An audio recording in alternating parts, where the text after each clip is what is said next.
Hello everyone. बेटा इस video में हम बात करेंगे क्लास 12th के chapter number 7 that is evolution के बारे में।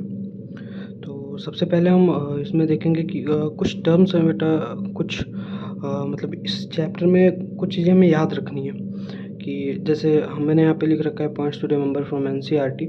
ये सारा ही एनसीईआरटी का डाटा है, इसमें कुछ बाहर से नहीं लिया गया है, सारा कुछ मैंने एनसीईआरटी से ही लिखा है।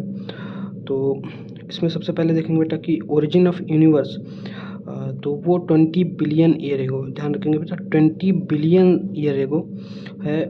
ये बिग बैंग थ्योरी द्वारा एक्सप्लेन किया गया था। बेटा बिग बैंग थ्योरी में ये बताया गया कि एक जो अर्थ सन था वो पहले बहुत बड़ा मास था, मतलब बिल्कुल आग का जलता हुआ गोला था, और इसमें एक एक्सप्लोजन हुआ। एक्सप्लोड मतलब होता है वो टूट के बिखर जाना, है ना। तो वो ऐसे ही टूट के बिखर गया जिससे पूरे यूनिवर्स का फॉर्मेशन हुआ है। ये बिग बैंग थ्योरी द्वारा बताया गया। उसी के अकॉर्डिंग बेटा हम देखते हैं कि origin of universe is 20 billion year ago, है ना। और उसके काफ़ी टाइम बाद जो फॉर्मेशन ऑफ अर्थ जो हुआ है वो 4.5 बिलियन ईयर एगो, ठीक है। तो अर्थ बन गई, उसके बाद में जो लाइफ फॉर्म अपीयर हुआ वो उस अर्थ के फॉर्मेशन के 500 मिलियन ईयर एगो बाद में, 500 मिलियन ईयर आफ्टर हुई। तो 500 million year after the creation of earth appearance of life occurred, है ना। यानी कि जो अर्थ का फॉर्मेशन हुआ है वो 4.5 बिलियन ईयर को हुआ है, और जो पहली लाइफ फॉर्म अपीयर हुई अर्थ पे वो 4 बिलियन ईयर को, यानी कि 4 बिलियन ईयर एगो जो अपीयर हुई। नेक्स्ट बेटा है origin of first non cellular form of life, वो 3 बिलियन ईयर एगो है। बेटा ये डाटा आपको सीधे सीधे याद रखना है, ये एनसीईआरटी से ही लिया गया है, ठीक है। ये एनसीईआरटी के लाइनों में डाटा लिखा हुआ है जो मैंने एक जगह कलेक्ट करके लिख दिया है, ठीक है। एंड ओरिजिन ऑफ फर्स्ट, ये नॉन सेलुलर लाइफ फॉर्म बेटा, origin of first cellular life form is 2 billion year ago. And formation of invertebrate occurred 500 million year ago. यहाँ पे देखना बेटा, ध्यान देना है, मिलियन ईयर एगो है, 500 million year ago. And formation of jawless fish बेटा साइक्लोस्टोमेटा को बोलते हैं जॉलेस, जिनमें एक जो डिवीजन, जैसे आपने क्लासिफिकेशन पढ़ा होगा एनिमल किंगडम में, 4th चैप्टर है, जिसमें बताया गया कुछ जॉलेस होते हैं उनको साइक्लोस्टोम बोलते हैं, और जो जिनके पास जॉ होता है उनको नैथोस्टोम बोलते हैं, है ना। नैथोस्टोमेटा में रखते हैं उनको। तो फॉर्मेशन ऑफ जॉलेस फिश जो कि 350 मिलियन ईयर एगो हुआ, और फॉर्मेशन ऑफ सी बीड वो हुआ है बेटा 320 मिलियन ईयर एगो। सी बीड ग्रासेज है ना, आप लोग जानते होंगे। एंड एक्सटिंक्शन, ये पहले हम देख लेते हैं reptiles dominated the 350 million year ago से 200 मिलियन ईयर एगो बाद तक जो है रेप्टाइल्स ने डोमिनेट किया। मतलब हम ये कह सकते हैं कि 350 मिलियन ईयर एगो से 150 मिलियन ईयर एगो तक जो एरा था वो रेप्टाइल्स का था, उन रेप्टाइल्स ने ही डोमिनेट किया। और रेप्टाइल्स में हमें पता है कि हम जब भी रेप्टाइल्स की बात करते हैं बेटा, उसमें डायनासोर का बहुत ही मतलब मेजर नाम आता है। तो ये एक और डाटा है बहुत ही इंपॉर्टेंट है बेटा, ये कि extinction of dinosaur occur over 65 million year ago. ये बहुत ही इंपॉर्टेंट डाटा है बेटा, जो डायनासोर का एक्सटिंक्शन हुआ 65 मिलियन ईयर एगो हुआ है, ठीक है। और यहाँ पे कुछ इवोल्यूशन ऑफ मैन से रिलेटेड कुछ डाटा है, तो इसको हम अभी देख लेते हैं। तो पहले सबसे पहले जो मोस्ट प्रिमिटिव मैन है बेटा वो 15 मिलियन ईयर एगो है, जिनको हम ट्रायोपिथेकस एंड ड्रामापिथेकस बोलते हैं।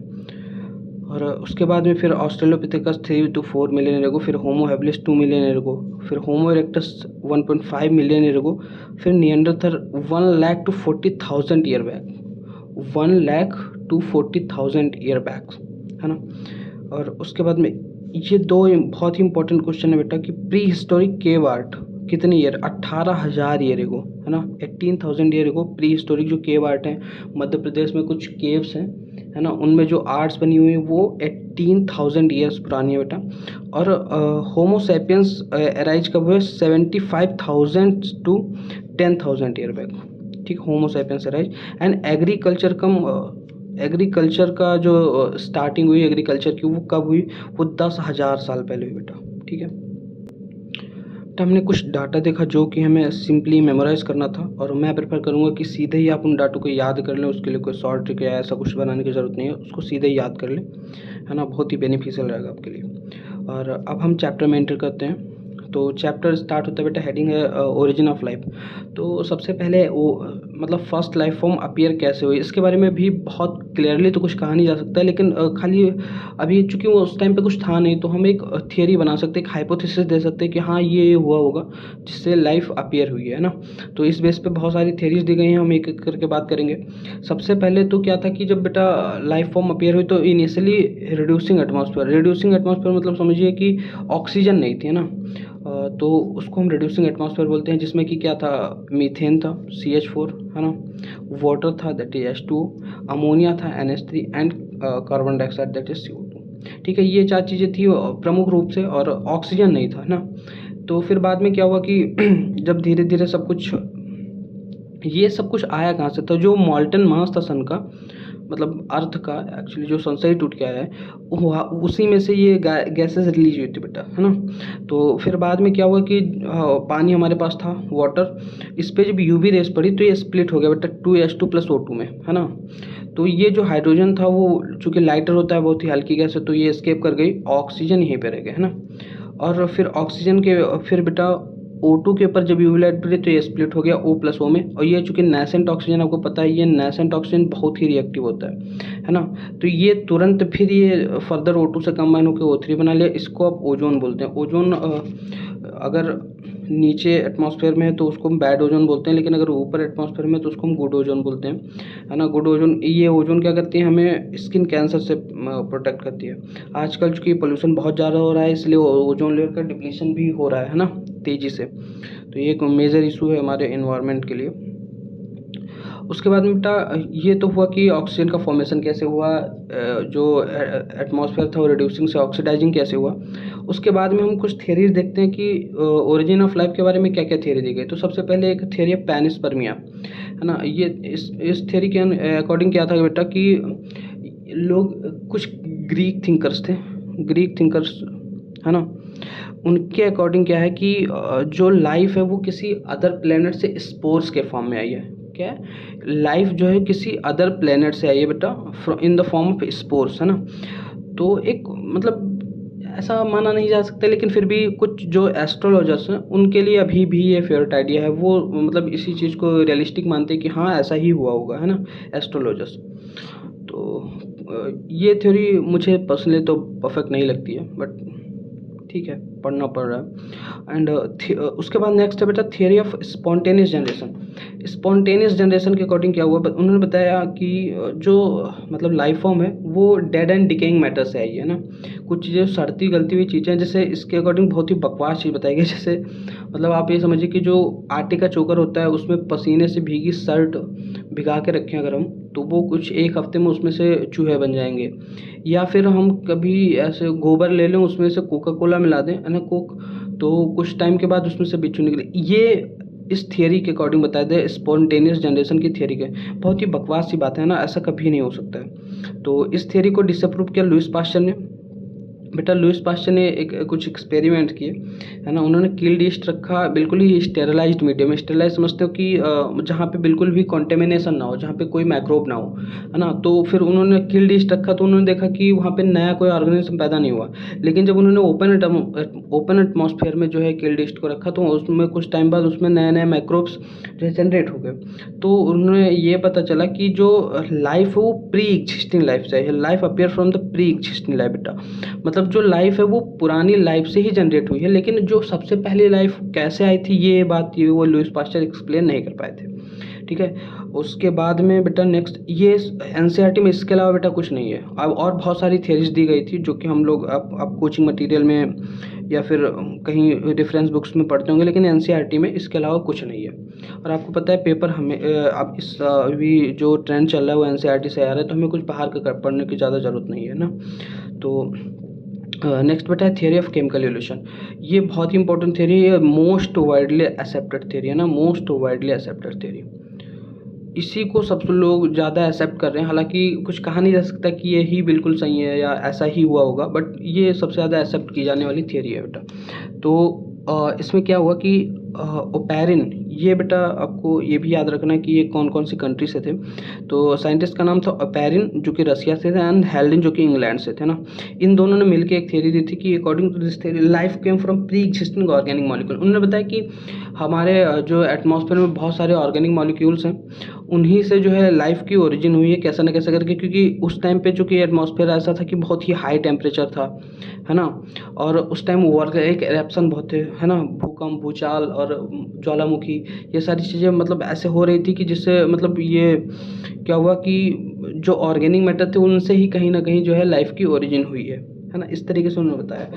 तो इन्हीं की हाइपोथेसिस को जो है 1953 में एक अमेरिकन साइंटिस्ट थे जिनका नाम था Stanley L Miller, S L Miller.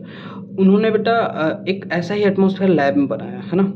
उन्होंने एक लैब में क्या क्या मतलब गैसेस ली, मीथेन लिया, अमोनिया लिया, वाटर लिया और हाइड्रोजन लिया, और उसको बेटा उन्होंने इलेक्ट्रिक स्पार्किंग दी, है ना, इलेक्ट्रिक स्पार्क दिया, और टेम्परेचर उन्होंने मेंटेन करके रखा 800 डिग्री सेल्सियस। और कुछ हफ्तों तक जब लगातार उन्होंने किया तो उन्होंने ऑब्जर्व किया उसमें कि कुछ अमीनो एसिड बन गए। और सेम कुछ अमीनो एसिड समझते हो, जैसे amino acid the basis of the life, है ना, कि फॉर्मेशन ऑफ प्रोटीन कैसे होगी, इसी चीज़ से तो लाइफ चलती है आगे। तो और कुछ एक्सपेरिमेंट्स और साइंटिस्ट ने किए तो उनको कुछ कार्बोहाइड्रेट, कुछ लिपिड वगैरह भी मिला। तो इससे ये चीज़ क्लियर होगी कि हाँ, हो सकता है केमिकल एवोल्यूशन की थ्योरी है, कुछ कुछ सही है, यह मतलब the most widely accepted theory है, ठीक है। उसके बाद में बेटा नेक्स्ट टॉपिक आता है हमारा एवोल्यूशन ऑफ लाइफ फॉर्म, है ना, कि जो लाइफ फॉर्म का एवोल्यूशन है वो कैसे हुआ है। तो देखते हैं। तो जो कन्वेंशनल कुछ जैसे धार्मिक चीज़ें हैं ना, कन्वेंशनल रिलीजियस लिटरेचर है, उसके अकॉर्डिंग क्या है कि बताया जाता है कि जो लिविंग ऑर्गेनिज्म है वो जैसे हैं ऐसे ही पैदा हुए थे और ऐसे ही मरेंगे। मतलब ऐसा नहीं कुछ इवॉल्व हो गया, ऐसा नहीं हुआ कि पहले मछली से फिर मेंढक बन गया, फिर मगरमच्छ बन गया, फिर इंसान बन गया, ऐसा वो नहीं मानते। वो मानते हैं कि जो जैसा है वैसा ही आया था, है ना, एज इट इज, कि अगर कोई इंसान है तो वो इंसान ही पैदा हुआ था। कोई ऐसा नहीं है कि मछली से मतलब ऐसा नहीं है कि जो एंजियोस्पर्म है एंजियोस्पर्म ही था, ऐसा नहीं कि पहले ब्रायो फिर टेरिडो फिर जिम्नो एंजियो, ऐसा इवोल्यूशन वाला टर्म वो लोग समझते नहीं है ना, वो मानते नहीं है। और उनके अकॉर्डिंग क्या है कि नंबर ऑफ स्पीसीज जो है कांस्टेंट है, ऐसा नहीं है कि इवोल्यूशन होकर कोई नई स्पीसीज बन रही हो, पहले जितनी थी उतनी अब है, भविष्य में भी उतनी ही स्पीसीज रहेंगी, ये चीज़ मानते हैं वो लोग। और ये मतलब ये दोनों चीज़ें तो कुछ हद तक चलो ठीक है, लेकिन ये जो थर्ड चीज़ है कि earth is found 4000 year back, ये बिल्कुल गलत बात है, क्योंकि ये सही नहीं है। इसके बियॉन्ड का हमें तो हिस्ट्री पता है। जैसे हमारे हिंदुज़म में अगर देखा जाए तो जो ऋग्वेद है वो खुद 5000 साल पुराना है ना। तो हमारे पास एविडेंसेस है कि अर्थ का फॉर्मेशन छोड़ा, हमारे पास तो हमारी जो मतलब सिविलाइजेशन है वो 5000 साल पुरानी है, ठीक है। तो ये थ्योरी इतनी एक्सेप्टेड नहीं है, ये थोड़ा मतलब गलत है। नेक्स्ट बेटा है डार्विन थ्योरी, है ना। डार्विन का आप लोगों ने नाम सुना होगा, बहुत ही फेमस साइंटिस्ट है ना। तो ये इनकी थ्योरी मेनली नेचुरल सिलेक्शन, है ना, नेचुरल सिलेक्शन के बारे में उन्होंने बताया। ये क्या हुआ था, ये एक समुद्री यात्रा पे गए थे बेटा, है ना। उनके जहाज़ का नाम था HMS बीगल, है ना। HMS बीगल से वो अराउंड द वर्ल्ड पूरे दुनिया की समुद्री यात्रा कर रहे थे, ठीक है। तो उन्होंने वेरिएशन की बात की। उन्होंने क्या बताया कि जैसे हमारे क्लाइमेट में कुछ कुछ चेंज होता रहता है ना। जैसे अगर क्लाइमेट में कुछ भी बदलाव हुआ तो हमें उसके अनुसार ढलना पड़ेगा, ठीक है।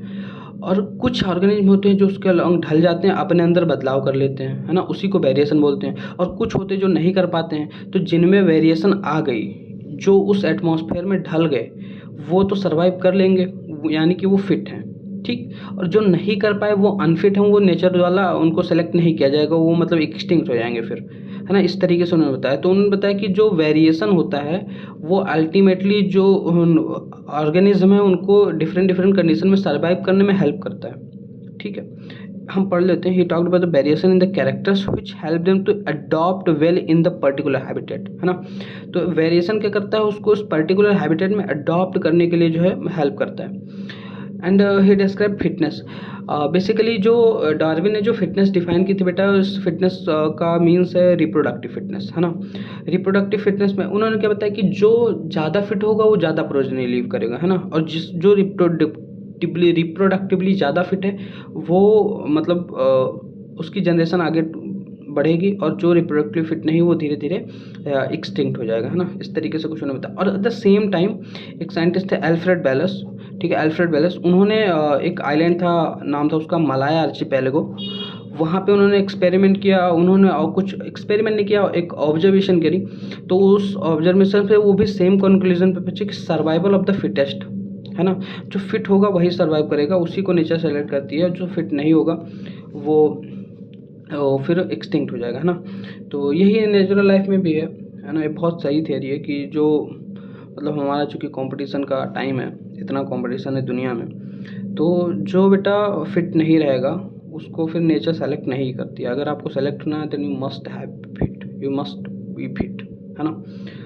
तो ये थियरी थी डार्विन की फिर, और वो अल्फ्रेड वेलस की। उसके बाद में बेटा टॉपिक है एविडेंसेस ऑफ द एवोल्यूशन, है ना। ये बहुत ही इंपॉर्टेंट टॉपिक है, ये इससे हर साल क्वेश्चन आता ही है ना।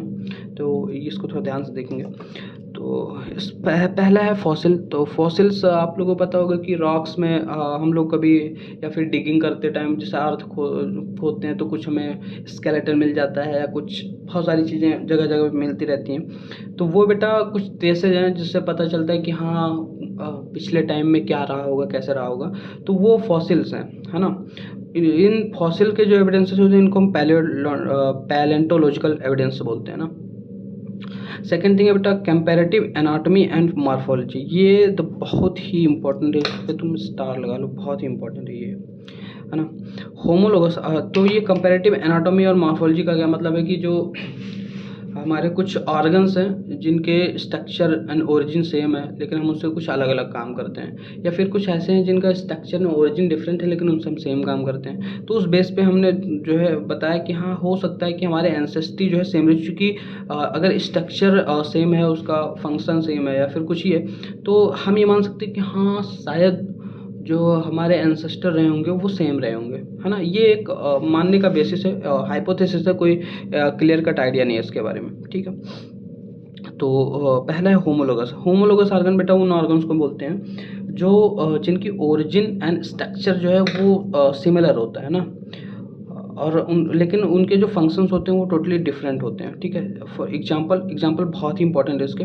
फोरलिम of whale, bat, man and cheetah, जितने भी मैमल्स हैं उनके बेटा फोरलिम जो हैं वो होमोलोगस ऑर्गन है, क्योंकि उनका स्ट्रक्चर बिल्कुल ही सेम है। जैसे देखो ह्यूमरस होता है, रेडियस अल्ना होता है, फिर ये मतलब कार्पल, मेटाकार्पल एंड फेलेंजर जैसे हमारे में, ऐसे ही चीता में होता है, ऐसे व्हेल में होता है, ऐसे बैट में होते हैं। तो उनका चूँकि बनावट उनकी सेम है लेकिन वो अलग अलग काम यूज़ करते हैं। जैसे व्हेल तैरने में इस्तेमाल करती है, बैट उड़ने में, हम लोग कुछ अलग काम करते हैं हाथ का, और चीता दौड़ने में हेल्प करता है ना।